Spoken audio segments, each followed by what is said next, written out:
सामयिक भाव में स्थगित रही सर्वसाधारण श्रीगुंडीचा मंदिर खोल प्रसंग श्रद्धालुओं सुरक्षा एभली निष्पत्ति जनापड़ी। डिसेम्बर 1 तारिख खोल गुंडीचा मंदिर सर्वसाधारण गुंडीचा मंदिर खोल प्रस्ताव उपर ब्रेक लगाई प्रशासन।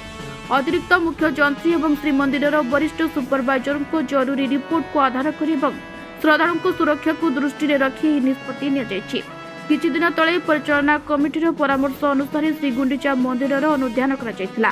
मंदिर मुख्य प्रशासक अरविंद पाढ़ी डिसेम्बर 1 भक्तों श्रीगुंडीचा मंदिर खोलिबा नै सूचना देथिले।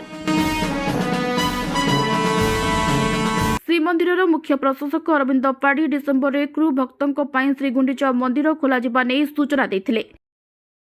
मंदिर मरामती कार्य आहरी अधिक समय आवश्यक बोली अतिरिक्त मुख्य जंत्री रिपोर्ट देछन्ते। मंदिर मध्य स्टील बीम लगा प्रस्ताव और खंडलाइट पत्थर लगा काम बाकी रहितिबा दर्शाଯାଇଛି।